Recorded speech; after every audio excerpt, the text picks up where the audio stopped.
Tortoises don't have external ears like us, so does that mean they're deaf?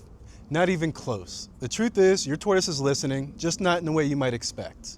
In this video, we're going to reveal the hidden world of how tortoises experience sound and how you can communicate with your tortoise to build a deeper, healthier bond.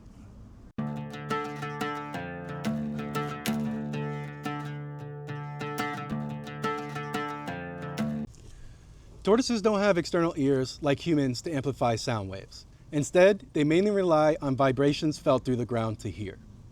They also use their internal ears to detect low-frequency sounds, which are located behind the eyes and protected by skin flaps.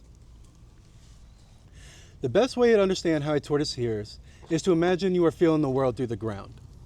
Anyone who has stood near a train track knows that you feel the rumbling of an approaching train long before you hear its whistle.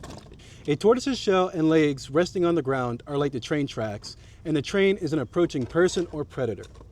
The low-frequency rumble created by the train travels through the solid ground, causing the tracks to vibrate. A tortoise senses this vibration long before the sound can be heard. A tortoise's shell and skin are very sensitive and contain nerve endings. They can feel the slightest vibrations, and their heavy bodies act like an amplifier, which allow them to detect vibrations up to 60 feet away and possibly much further.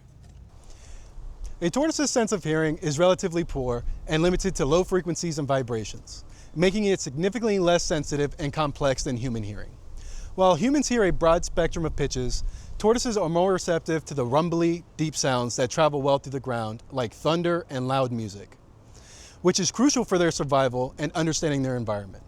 Despite their poor hearing, they can recognize their owners by the unique low-frequency tones of their specific voice. Learning how to communicate with your tortoise helps build trust and a strong bond. If you always talk to your tortoise while feeding them or giving them gentle attention, they'll eventually learn that your voice is associated with food and positive interactions. Tortoises communicate using a combination of vocalizations and visual cues, such as grunts, squeaks, and head bobbing. Recent research has also shown that tortoises are more vocal than previously believed, often communicating during mating events or at the entrance to their burrow. Gopher tortoises, for example, are very vocal and have extensive exchanges when greeting each other at the entrance to their burrows. One sign to pay special attention to is when they shell up, which is when they withdraw their head and their limbs into the shell for protection. This is a clear sign of stress or fear. This can sometimes be caused by common household noises like washing machines, dryers, and especially vacuums and loud music, as they combine loud noises with strong vibrations.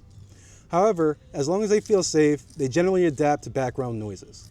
But if you see they are stressed out during any of these events, I recommend relocating them to a different part of the house or move them to an outdoor enclosure until you're done.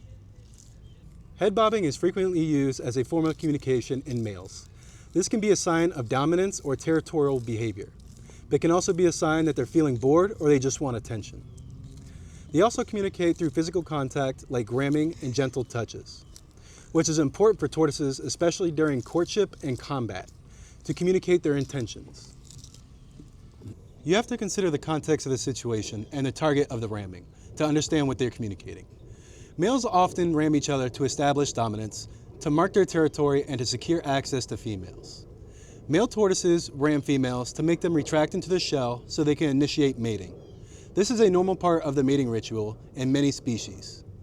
They sometimes ram people because they mistake their shoes for another tortoise intruding on their territory, or a male is sexually frustrated because there are no females to mate with. Understanding their unique hearing is crucial because it helps us see the world from their perspective and influences how they react to us. I like to teach my guests how to approach my tortoise to ensure they always have a positive interaction. Since tortoises are prey animals, they are wary of fast, sudden movements. It's best to approach calmly and talk to them in a gentle, low voice, so they can become familiar with your presence. Once they are comfortable, you can try firm, gentle rubs on the back or top of their shell.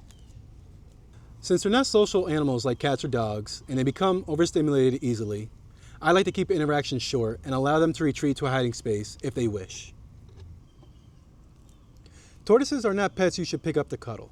Handling them can cause fear and anxiety. A scared tortoise can empty their bladder, losing their vital water reserves and causing dehydration. This is why you should avoid picking up your tortoise. The only time you should is when you're relocating them or giving them a health checkup. when picking them up, you want to gently support their entire body with both hands and kept close to the ground. For baby tortoises, I recommend carrying them in a container to prevent any injuries. Now that you know how to communicate with them and understand how they hear, you can create a stronger bond with your friend. If you enjoyed this video, please like and subscribe. And if you have any questions or would like to share your personal stories, please put them in the comments below. We would love to hear from you.